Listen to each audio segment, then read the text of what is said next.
Este espacio está reservado para personas decididas a recuperar su salud, donde Leire y Oscar comparten información que te ayudará a mejorar tus hábitos alimentarios para mejorar tu salud y bajar de peso. Bienvenidos al podcast Una vida sin pastillas. En el episodio de hoy conversaremos sobre uno de los diagnósticos más peligrosos que se pueden hacer a nivel clínico y nos referimos al hígado graso. Antes de 1980, la forma conocida de hígado graso era causada por un exceso del consumo de alcohol, de bebidas alcohólicas. Sin embargo, hoy en día se estima que más del 30% de los ciudadanos estadounidenses sufren de hígado graso. Y esa enfermedad que antes no ocurría, Leire, se ha convertido en una verdadera epidemia. ¿Cómo es que hay niños, nos preguntamos, con hígado graso si los niños no beben alcohol? Y tristemente, en Estados Unidos hay muchísima gente menor de edad, niños, adolescentes, diagnosticados con esa enfermedad del hígado graso. La respuesta a esa pregunta es que hay algo que en el hígado produce el mismo daño que el alcohol. Y esa sustancia, Leire, se llama azúcar. Por supuesto que más adelante les vamos a explicar a qué nos referimos con azúcar, porque azúcar no es cualquier cosa. El azúcar no es solamente el azúcar blanca que nos servimos en el café, sino que es un término más complejo y para eso Leire nos va a explicar. Entonces, vamos a centrarnos primero en el órgano del que estamos hablando, el hígado graso. El hígado se encarga de más de 500 funciones esenciales en nuestro cuerpo. Y hay una de las más importantes que es limpiar las toxinas. Hay toxinas en la comida, en el ambiente, en los metales pesados y en otros factores que nos rodean que el hígado se encarga de identificar, acumular y desechar de nuestro cuerpo. Una de las peores cosas, Leire, a nivel clínico, y me gustaría que luego hables un poco sobre esto también, que le puede ocurrir a una persona es que su hígado se enferme.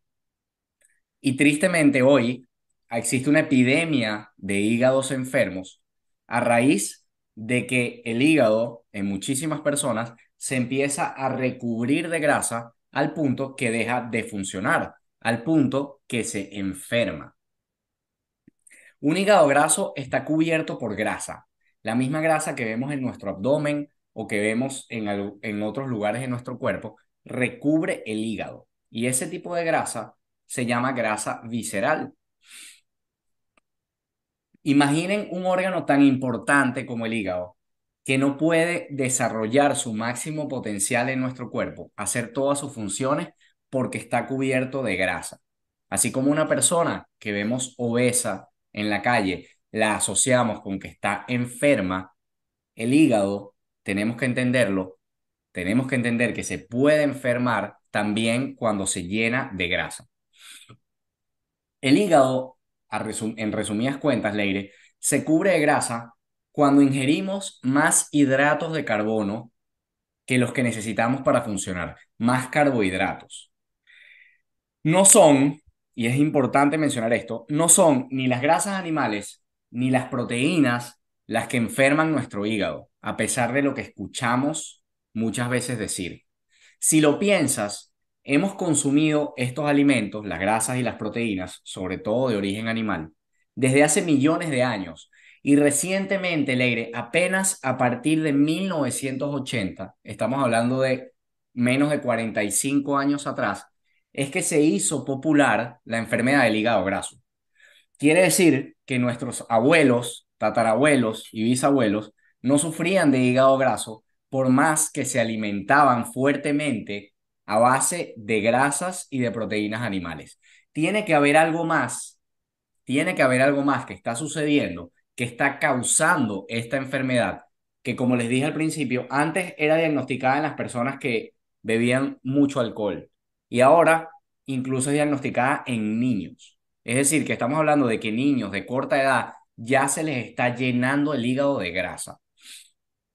Entonces, Leire nos va a hablar un poco sobre esto más adelante, sobre el tema de la alimentación, el azúcar, qué es esto que conocemos como azúcar y que poco a poco se va convirtiendo en grasa que se almacena como grasa visceral en nuestro hígado y en otros órganos del cuerpo, que son tan vitales como el hígado, porque no solo el hígado se puede llenar de grasa y enfermar, muy importante.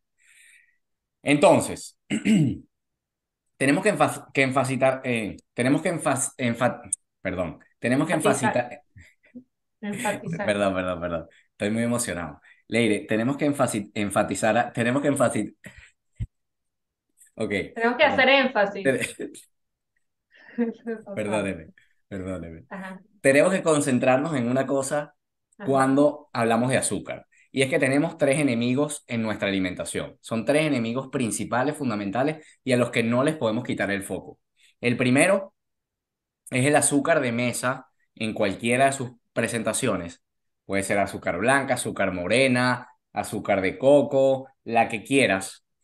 También el jarabe de maíz, que es alto en fructosa, y Leire nos va a hablar un poco más de esto, y cualquier bebida azucarada. Y por eso Leire comentaba al principio el tema de los jugos. Los jugos, no solo los refrescos o las sodas, ni las bebidas energéticas, también los jugos naturales son altos en azúcar, el azúcar que nos interesa hoy. Entonces, azúcar de mesa en cualquiera de sus presentaciones, jarabe de maíz de alta fructosa y bebidas azucaradas, cualquiera que sea, incluso si vienen de azúcar natural, como el caso de los jugos. Entonces, Leire, yo creo que en este punto nos puedes explicar la diferencia que existe, porque es muy importante, entre comer este tipo de azúcares industriales y el azúcar que, por ejemplo, proviene de las frutas, que es un azúcar natural que nos da la naturaleza y que no pasa por ningún proceso químico como estos azúcares que te comenté. Mira, cuando hablamos de azúcar, estamos hablando de dos cosas, de dos moléculas. Y eso lo vamos a llevar a la práctica ahora. Pero cuando hablamos de azúcar, incluimos dos azúcares simples, que es la glucosa y la fructosa.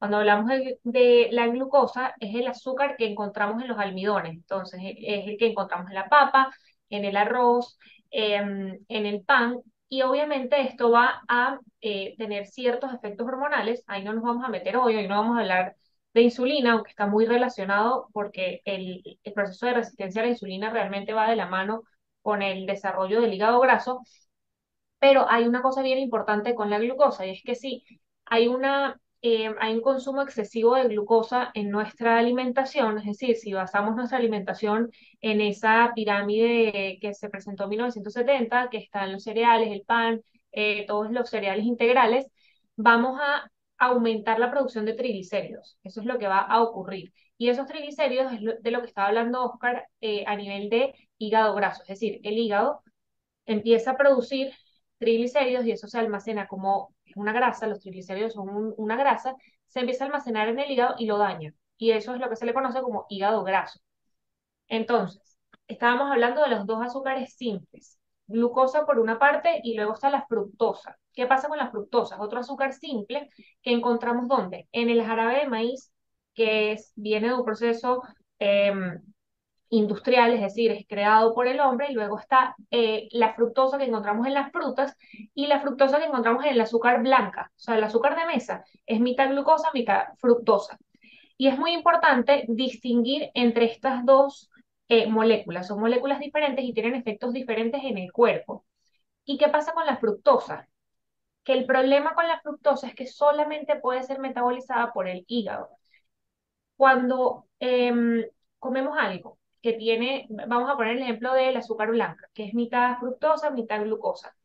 Esa glucosa puede ser asimilada por diferentes órganos y por diferentes células del cuerpo, por el músculo, por el cerebro, por diferentes células. Ahora, la fructosa solamente puede ser metabolizada por el hígado y por eso es tan importante entender cuál es esa diferencia y dónde encontramos esa fructosa, porque estamos viendo que quizás la glucosa no es que no tenga problema, pero no viene tanto al caso como la fructosa, porque la fructosa va directamente al hígado y lo sobrecarga. ¿Qué pasa? Em, ¿Qué pasa con la fructosa? ¿Cuál es el problema con la fructosa? El problema es cuando lo consumimos en gran cantidad, y ahorita voy a hablar un poquito la diferencia entre tomar jugo de fruta y comer una fruta, porque no es lo mismo. Y no es lo mismo no solamente porque no tenga la fibra, porque a veces nos quedamos en eso, en que, bueno, el jugo no tiene la fibra, sino que le quite todo y la fruta tiene la fibra. Sí, esa es una parte muy importante, pero realmente hay un concepto de la concentración. Es muy importante tener en cuenta la concentración de fructosa que consumimos. Concentración, no cantidad. ¿A qué me refiero con esto? Que cuando comemos, por ejemplo, una o dos frutas, es decir, quizás me como una naranja, por poner el ejemplo más típico de fruta versus jugo. El jugo de naranja es súper común. Si yo me como una naranja, esa naranja tiene fibra y tiene que pasar por el intestino, y en ese momento, cuando pasa por el intestino, tu intestino es capaz de neutralizar esa fructosa. Pero hay un tema de concentración, cosa que no pasa si yo me tomo un jugo, porque el jugo no tiene solamente una naranja. Probablemente un vaso de jugo de naranja tiene, no sé, cuatro o cinco naranjas, y ahí aumenta muchísimo la concentración. Esa concentración no va a permitir que tu intestino, digamos, bloquee el efecto que tiene sobre el hígado. Para que entiendan un poquito con los gramos, que a veces es más sencillo entenderlo con gramos, cuando estamos hablando, mira, una naranja tiene 6 gramos de fructosa. 6 gramos de fructosa, tu cuerpo lo puede tolerar perfecto y no va a activar la producción de triglicéridos, versus esos 6 gramos multiplicados por 4 por 5 naranjas que necesites para hacerte un jugo de naranja, que eso va a elevar muchísimo la concentración de fructosa, y en ese momento tu hígado va a tener que activar la producción de triglicéridos. Por eso es tan importante entender de dónde viene la fructosa. Es decir, tenemos dos tipos de azúcares simples, la glucosa y la fructosa. Hablando de la fructosa, que el gran problema es que solamente puede ser metabolizada por el hígado, tenemos que ver de dónde sale, si es de una fuente industrial o una fuente natural. Por ejemplo, el jarabe de maíz que está dentro de las bebidas que Oscar mencionó, las bebidas azucaradas. Una bebida azucarada puede tener hasta 35 gramos de fructosa. Por ese lado, no nos podemos ir porque vamos a tener un problema de producción de triglicéridos. Si nos vamos al lado natural, que diríamos, bueno, es lo más saludable, tenemos que distinguir entre la fructosa que viene de la fruta completa y la fructosa que viene del jugo, no porque tengan origen diferente, sino porque van a tener diferentes concentraciones. Y eso va a determinar si tu intestino es capaz de neutralizar la cantidad de fructosa para que no se active la producción de triglicéridos. Es un poco complicado. Lo que quiero al final concluir con esta parte, ya te voy a dar la palabra, Oscar, es que realmente la fructosa, cuando hablamos de azúcares, es un problema para el hígado. Es un problema a nivel de la concentración, porque va a hacer que formes hígado graso. Por ende, los jugos de fruta nunca pueden ser una opción saludable porque van a sobrecargar tu hígado y van a hacer que se tenga que producir muchísimos triglicéridos, se van a depositar en el hígado y van a dañar su función. Y esto es lamentable, y lo uno con lo que estaba diciendo Oscar con los niños, porque los niños normalmente les dan como una opción saludable a los refrescos, les dan jugos de fruta. Y no importa si el jugo de fruta es natural, si lo acaban de exprimir o acaban de hacer el jugo de fruta, va a tener el mismo impacto en tu hígado. Oscar, si quieres, ahí me extendí, pero es que me parece súper importante hacer como esa distinción entre de dónde sale el azúcar, porque a veces una persona dice, no, es que yo no consumo azúcar, refiriéndose a que no consumes azúcar blanca. Sí, es verdad, es probable que no consumas azúcar blanca, pero estás consumiendo bebidas que tienen azúcares escondidos, o te estás tomando todas las mañanas un jugo que puede estarte causando problemas. Leire, y voy a amarrar este punto con algo que es súper interesante, que ahora es como el segundo nivel, el siguiente nivel. Ok, ya entendimos que la fructosa en altas concentraciones es un problema principalmente para nuestro hígado, por la cantidad de triglicéridos que debe producir para convertir esa fructosa en algo, en algún sustrato que pueda utilizarse en el cuerpo. Normalmente, Leire, producir triglicéridos es algo normal, es algo que ocurre constantemente. Cualquier cuerpo de cualquier ser humano está produciendo triglicéridos. El problema es cuando le damos a nuestro cuerpo cosas que el cuerpo no necesita, porque la fructosa el cuerpo no la necesita. Que no sea mala en algunas concentraciones está bien, es completamente acertado decir eso, pero que la necesite es otra cosa. Entonces, al no necesitarla, el cuerpo tiene que buscar la manera de almacenar eso de alguna forma. Y esos triglicéridos se empiezan a formar de manera exagerada, desmedida, exorbitante en el hígado por el alto consumo de fructosa en nuestra dieta. Leire, y quiero amarrar ahora esta idea con la idea de la insulina. Tenemos que hablar de la insulina porque prácticamente nuestro proyecto se debería llamar Sin pastillas slash insulina. Debería ser el sobrenombre de nuestro proyecto. ¿Y por qué la insulina es tan importante, Leire? Porque cada vez que consumimos carbohidratos, fíjate que ya no estoy hablando solamente de fructosa, ya el tema de la fructosa lo pasamos. Ahora vamos a hablar de los carbohidratos en general, porque el problema va un poco más allá. Porque no podemos llegar a la simple conclusión de, bueno, Oscar, listo, para yo no tener hígado graso no voy a consumir fructosa en altas concentraciones. Y no es así. ¿Qué pasa? No solamente la fructosa se convierte en triglicéridos, sino que cualquier carbohidrato que nuestro cuerpo no necesite utilizar como energía, porque ese es el único rol que tienen los carbohidratos en nuestro cuerpo, si el cuerpo no necesita utilizarlo como energía, lo va a almacenar y no puede almacenarlo toda la vida como glucógeno, que es la forma de almacenamiento de la glucosa. Entonces les voy a explicar un poquito cómo funciona desde que nos comemos algo. Vamos a suponer que yo me como ahora una taza de arroz con una pechuga de pollo. Eso va, por supuesto, por mi tracto digestivo, llega al estómago, luego el intestino lo descompone en ciertas moléculas y gran parte de eso que me acabo de comer va a ir como glucosa, que es lo que tiene predominantemente el arroz, no fructosa, sino glucosa, el otro tipo de azúcar que mencionaste, Leire. Y ahora esa glucosa pasa al torrente sanguíneo.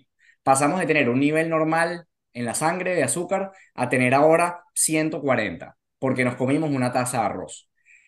Y el cuerpo, nuevamente, Leire, tiene que hacer algo con eso. El cuerpo sabe muy bien calibrar los niveles que necesita de una cosa u otra, y el azúcar es una de esas cosas, la glucosa que hay en la sangre. Entonces el cuerpo tiene que buscar qué hacer con esa glucosa. Y va a decir, ¿qué es lo primero que va a decir? Ok, voy a mandar buena parte de esta glucosa al hígado, el hígado la va a convertir en glucógeno, y ese glucógeno se va a almacenar en el hígado y en los músculos. ¿Y cuál es el problema con ese glucógeno, Leire? Que hay espacio limitado para guardarlo. Hay apenas en una persona promedio 600 gramos de espacio entre el hígado y los músculos de nuestro cuerpo. O sea que cuando ese espacio se llena, tenemos que buscarle otra finalidad a esa glucosa. Entonces vamos a suponer que de esa taza de arroz que yo me comí, un tercio, que es aproximadamente lo que se va al hígado, se va al hígado, el hígado lo convierte en glucógeno y lo guarda donde puede. ¿Qué pasa con lo demás, Leire? Pues nuestras células, por el efecto de la insulina, que es la hormona que sale a relucir con el páncreas, apenas nos comemos algo que eleva nuestros niveles de glucosa en sangre, la insulina que segrega el páncreas va a tener que ir a buscar esas partículas, esas moléculas de glucosa y las va a tener que meter en las células, las que le sobran al hígado. Las va a tener que meter en las células para que las células la usen como energía. ¿Qué pasa, Leire, con el consumo crónico de carbohidratos a lo largo de nuestra vida en todas las comidas? Arroz, frijoles, tortilla, arepa. Imagínate eso repetido durante 4 o 5 décadas. ¿Qué pasa con esa energía? Las células a las que la insulina intenta meter esa glucosa ya no pueden hacerlo. Cada vez las células se van resistiendo al efecto de la insulina porque es tanta la cantidad que tiene que producir el páncreas que cada vez es menos efectiva y empieza un proceso que se llama resistencia a la insulina. Leire, y esa resistencia a la insulina no solamente implica que la célula se resiste al efecto de la insulina, sino que el páncreas está en un estado de hiperinsulinemia donde está crónicamente produciendo insulina para que las células le presten atención. Y esa insulina no puede hacer el trabajo, o sea que la glucosa está aumentándose en sangre porque no puede entrar a la célula. Y adicionalmente, Leire, esa insulina circulando por todo nuestro cuerpo tiene un efecto del que tú has hablado muchísimas veces, anabólico. Y esa insulina empieza a hacer que todo lo que toque crezca. Ese es el efecto anabólico de la insulina. Entonces, si una célula de grasa está grande, la insulina la hace más grande, la obliga a meter más grasa hasta que ya no puede meter más.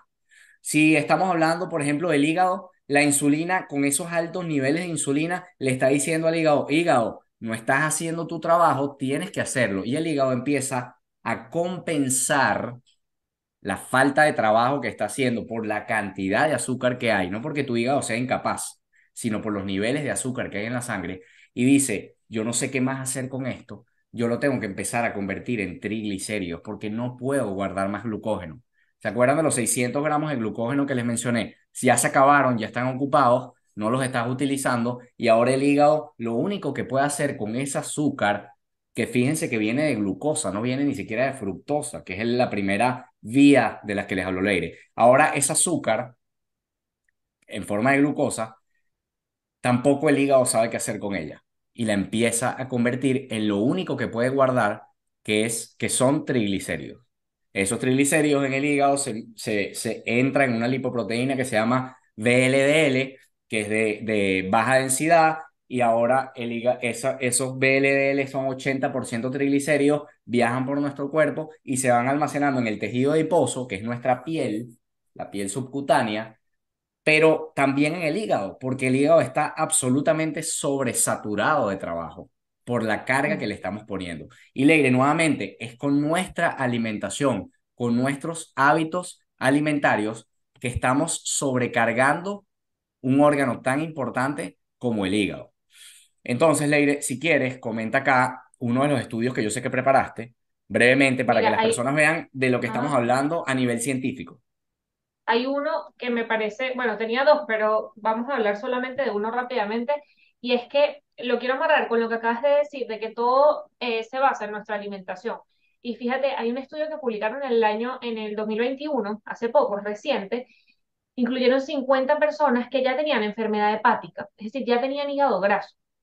¿Y qué hicieron? Los dividieron en dos grupos, mantuvieron la misma cantidad de calorías en los dos grupos, pero uno estaba tomando glucosa como parte de esas calorías y el mismo porcentaje en el otro grupo lo estaba tomando en forma de fructosa, es decir, esos carbohidratos estaban distribuidos en el mismo porcentaje pero de diferente fuente. ¿Y qué encontraron? Que el grupo que estaba con glucosa y no con fructosa redujo su grasa visceral en el hígado hasta un 30%. Y básicamente la intervención a nivel de alimentación fue que redujeron el consumo de jugos de fruta.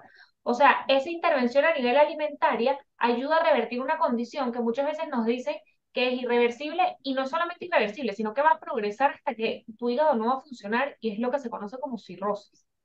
Entonces, es increíble cómo hacer un cambio tan pequeño, entre comillas, que podemos, del cual podemos nosotros tomar la decisión, es decir, no vamos a depender de que un médico nos recete un medicamento y que nos haga seguimiento, sino algo que podemos controlar nosotros puede tener tanto impacto en nuestra salud. Es increíble. Leire, muchas personas preguntan cómo pueden diagnosticar la enfermedad de hígado graso, Ujú. porque muchas veces el médico ni siquiera, lamentablemente, ni siquiera maneja bien estos valores. Entonces, hay cuatro valores que podemos utilizar para diagnosticar el hígado graso. Y si están los cuatro juntos, pues no hay salida.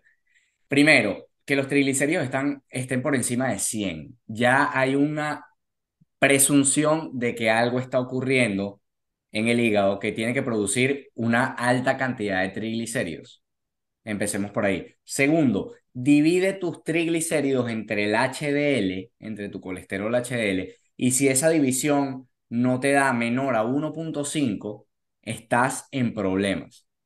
Estás en problemas a nivel hepático, a nivel de tu hígado. Tercero, la insulina basal por encima de 5, que es un valor del que siempre hablamos y es uno de los más importantes, Leire, y lamentablemente de los que menos se mide y debería medirse todos los años, por lo menos 2 veces al año. Todo el mundo debería conocer dónde está su insulina. A niveles elevados de insulina, asumimos directo que el hígado está en problemas porque no está acatando las señales del páncreas y hay un estado de producción elevada de triglicéridos.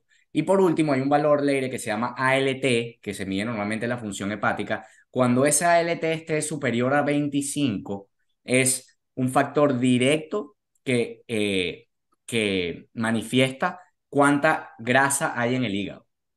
Importante el ALT, súper importante.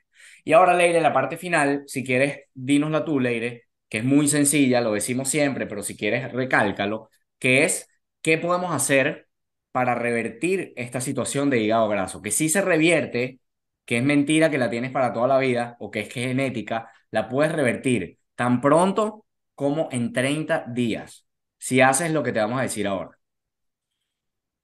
Entonces, Primero, Leire, en primer lugar, tienes que eliminar por completo el azúcar de tu dieta. Para empezar a revertir esta enfermedad, tienes que eliminar el azúcar. Ahora, este paso normalmente es el que uno da, la mayoría de las personas da en primer lugar y todo el mundo seguramente le da, checa este, listo, ya eliminé el azúcar blanco, el azúcar morena, el azúcar de coco es lo mismo, tiene el mismo efecto que el azúcar blanca, entonces elimínalo. Luego, evitar todos los azúcares líquidos. Aquí incluimos los refrescos, los jugos de fruta y todos los alimentos que tengan azúcares añadidos. Y también tienes que eliminar los alimentos que tengan esos azúcares naturales, porque como les comenté, tienen el mismo efecto. Y si ya tienes un problema de hígado graso, para revertirlo tienes que salir de ellos. Ojo, no estamos diciendo que más nunca vas a comer fruta, por ejemplo, hablando de una fuente natural de azúcar. Simplemente si ya tienes el hígado graso, ya tienes el problema, bueno, sería el siguiente paso. Tienes que eliminar todo lo que son cereales, pero realmente son almidones. Entonces, cereales, el trigo, el maíz, la avena, la soja, todo lo que en tu cuerpo se vuelva azúcar. Si tú no estás comiendo azúcar blanca, si tú no le agregas azúcar al café y piensas que no estás comiendo azúcar, pero te estás desayunando una arepa, estás comiendo azúcar. Eso para tu cuerpo es azúcar. Diferente forma, pero tiene el mismo efecto hormonal. Y los dos últimos puntos son súper interesantes porque, número uno, vas a aumentar el consumo de alimentos que vengan de los animales, que son los que producen el mínimo efecto en la insulina, como Oscar habló de ese efecto tan importante de la insulina, y vas a evitar comer entre comidas. Comer cada 2, 3 horas para acelerar tu metabolismo es falso. Eso no sirve y muy probablemente lo has hecho y sigues teniendo hígado graso. Por ahí no es el camino. Y para lograr eso tienes que saciarte en tus comidas principales, porque si no vas a pasar hambre y cuando el ser humano pasa hambre, no prospera su alimentación. No olvides dejar una reseña a este podcast en la plataforma que hayas decidido escucharlo. También estamos a tus servicios en nuestras redes sociales, principalmente en Instagram a través de @vivesinpastillas. Recuerda, estamos comprometidos con tu salud.